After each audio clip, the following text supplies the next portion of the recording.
Hello friends, welcome to Defence Matrix. तो एक जो न्यूज़ निकल कर आई है, इसे डिस्कस करना बहुत ज़्यादा ज़रूरी है। तो पहले हम न्यूज़ की बात करेंगे, उसके बाद जो इम्पोर्टेंट पॉइंट्स हैं और पॉइंट ऑफ कंसर्न हैं उन्हें डिस्कस करेंगे। तो जो न्यूज़ है वो ये है कि रशिया अपने ड्रैगन स्नाइपर राइफल के अपग्रेड को ऑफ़र कर रहा है इंडिया को, जिसका डेमोन्स्ट्रेशन अगले महीने आर्मी को दिया जाएगा। तो ड्रैगन स्नाइपर राइफल को DSR भी कहा जाता है शॉर्ट में, और ये एक्चुअली डेजिग्नेटेड मार्क्समैन रोल के लिए यूज़ करी जाती है। तो ये जो स्नाइपर राइफल है वो इंडियन आर्मी की ऑलमोस्ट सारी फ्रंटलाइन बटालियंस के साथ सर्विस में है, और रशिया द्वारा इसका डेमोन्स्ट्रेशन जो है वो अगले महीने होगा, जहां पर इसकी इम्प्रूव्ड एक्यूरेसी और साथ में ईज़ ऑफ यूज़ को डेमोन्स्ट्रेट किया जाएगा। तो ये जो स्नाइपर राइफल्स हैं इनको 90s में ख़रीदा गया था, और ये काफ़ी अच्छी स्नाइपर राइफल्स हैं, पर समय के साथ साथ ये पुरानी होती जा रही हैं और काफ़ी लिमिटेड ऑप्शंस इसमें आपको मिलते हैं। तो जो मॉडर्न वॉरफेयर सिनेरियोज़ हैं उसके हिसाब से ये थोड़ी पीछे पड़ जा रही है। तो आज के स्टैंडर्ड को मैच करने के लिए इसको अपग्रेड करना बहुत ज़रूरी है, जिसके अंतर्गत इसमें बेटर साइट लगेंगी, बेटर माउंट्स लगाए जा सकते होंगे, जो कि इसे बेटर एक्यूरेसी के साथ ज़्यादा रेंज देंगे। तो करंटली इस स्नाइपर राइफल की जो रेंज है वो करीबन 800 मीटर के आसपास बताई जाती है, पर अपग्रेड्स के बाद ये 1 किलोमीटर के ऊपर हो जाएगी। तो इस अपग्रेड के अंतर्गत एक फ्री फ्लोट चैसी को ऑफर किया गया है, जिसके साथ डिफरेंट ऑप्टिक्स लगाए जा सकते हैं, बाईपोड्स लगाए जा सकते हैं और डिफरेंट माउंटिंग लगाई जा सकती है। तो ऑप्टिक्स में नॉर्मल मैग्नीफाइंग लेंस के साथ साथ थर्मल ऑप्टिक्स और साथ में नाइट विजन ऑप्टिक्स दोनों लगाए जा सकते होंगे। तो एक लॉन्ग पिकेटनी रेल को अपग्रेड में ऐड किया गया है। तो रशिया द्वारा ये चीज़ कोट करी जा रही है कि एक नई स्नाइपर राइफल को खरीदने के दाम में आपकी 4 ड्रैगन जो है वो अपग्रेड हो रही हैं। तो इन अपग्रेड्स के साथ जो एडजस्टेबिलिटी है शूटर की वो काफ़ी ज़्यादा इम्प्रूव हो रही है, जिसकी वजह से जो काफ़ी हाईली ट्रेंड ट्रूप्स नहीं हैं वो भी एक्यूरेट शॉट्स हिट कर सकते हैं। साथ में अगर नई स्नाइपर राइफल ली जाती है तो जो ट्रूप्स हैं उनको दोबारा से ट्रेन करना पड़ेगा, जो कि टाइम और मनी दोनों कंज्यूमिंग है। साथ में रशियन फर्म द्वारा ये भी कहा जा रहा है कि जो अपग्रेड हैं वो इतने आसान हैं कि उन्हें सिंपली फील्ड में भी किया जा सकता है, जिसके लिए एक फील्ड लेवल की वर्कशॉप लगेगी और सिंपल टूल्स लगेंगे। और साथ में ये भी कहा गया है कि अगर कोई ट्रेंड आदमी है तो वो ये पूरा अपग्रेड 1 घंटे के अंदर अंदर कर सकता है।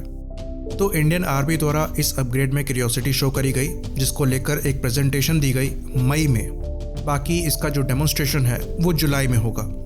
साथ में ये बात भी कही गई कि अगर कोई सेटलमेंट होता है तो ये जो अपग्रेड है वो मेक इन इंडिया रूट के थ्रू भी हो सकता है, जहाँ पर जो अपग्रेड यूनिट्स हैं उनको लोकली इंडिया में ही मैन्युफैक्चर किया जाए।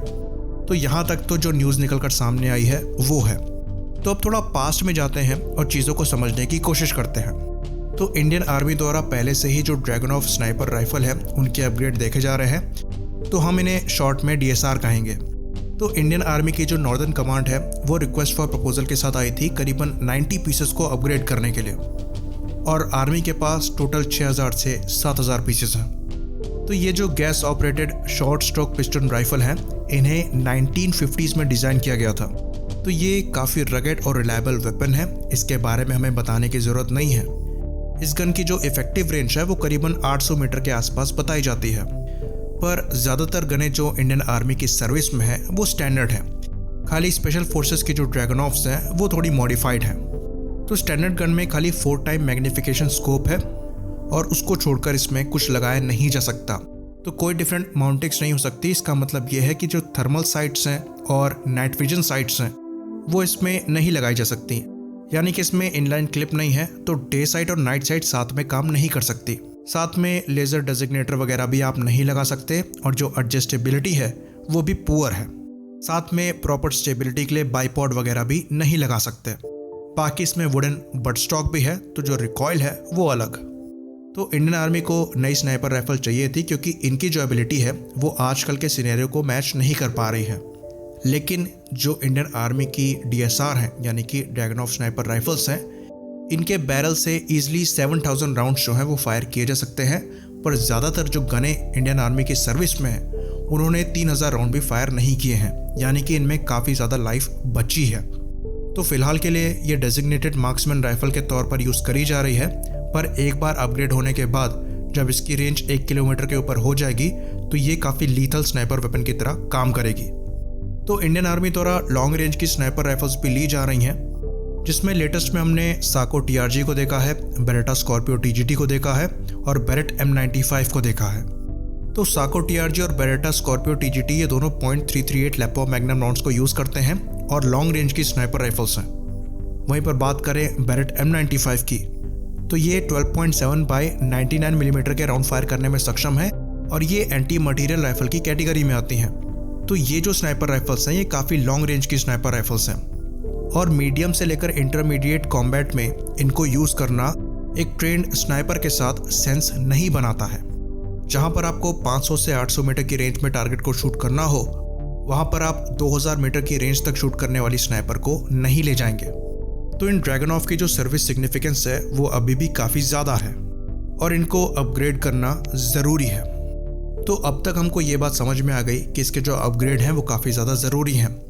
तो अब हम आपका ध्यान एक और काफ़ी ज़रूरी बात पे ले जाना चाहेंगे। तो 9 अगस्त 2020 को डिफेंस मिनिस्ट्री के द्वारा एक इंपोर्ट एम्बार्गो लिस्ट निकाली गई जो कि करीबन 101 आइटम्स की थी और ये जो लिस्ट है वो आत्मनिर्भर भारत इनिशिएटिव को पुश करने के लिए थी। तो इसके अंतर्गत करीबन 101 आइटम्स थे जिनके इंपोर्ट पर बैन लगा था। तो अगर आप इस लिस्ट में 58 नंबर पे जाएंगे तो आपको मिलेगा ड्रैगनऑफ अपग्रेड सिस्टम, जिसका इंपोर्ट एम्बार्गो ईयर जो है वो दिसंबर 2020 लगा हुआ है। यानी कि 2020 से इस ड्रैगनऑफ स्नाइपर राइफल के इंपोर्टेड अपग्रेड पर बैन लगा हुआ है। तो क्वेश्चन जो है वो ये उठता है कि अगर इसके इंपोर्टेड अपग्रेड पर बैन लगा हुआ है तो रशिया जुलाई 2021 में इसके अपग्रेड को क्यों डेमोन्स्ट्रेट कर रहा है इंडियन आर्मी को। साथ में आपको ये बात भी बता दें कि इस स्नाइपर राइफल के अपग्रेड को एक इंडियन कंपनी है SSS डिफेंस, उसने भी ऑफर किया था, जिसके अंतर्गत एक फुल लेंथ पिकेटनी रेल को लगाया गया था जिसके ऊपर कोई थर्मल वेपन साइट या फिर इमेज इंटेंसिफायर साइट को लगाया जा सकता था, वो भी जो डे स्कोप है उसके आगे। तो इस कॉन्फ़िगरेशन में जो स्कोप अभी यूज़ हो रहे हैं उनके आगे ही डिफरेंट साइट्स को लगाया जा सकता था। साथ में अपग्रेड के अंदर एक बेटर एर्गोनॉमिक पिस्टल ग्रिप और माउंट्स दिए गए थे लेज़र रेंज फाइंडर वगैरह लगाने के लिए। साथ में एक नया मसल ब्रेक भी दिया गया था रिकॉयल को कम करने के लिए और फ्लैश को कम करने के लिए। तो ये भी काफ़ी अच्छा अपग्रेड था जिसके बारे में और डिटेल में जानने के लिए हमने अपनी तरफ से SSS डिफेंस को एक मेल डाला है। उसका एक रिप्लाई आया भी है पर डिटेल रिप्लाई आना बाकी है। एक बार डिटेल रिप्लाई आ जाएगा तो एक डेडिकेटेड वीडियो हम उस पर बना देंगे।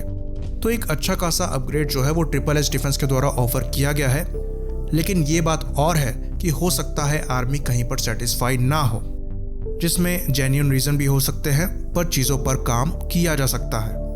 तो इस पर हम कोई कमेंट नहीं करना चाहेंगे और इसे ऐसे ही छोड़ना चाहेंगे। इसी बात पर इस वीडियो को ख़त्म करेंगे। लाइक करिए, सब्सक्राइब करिए। जय हिंद।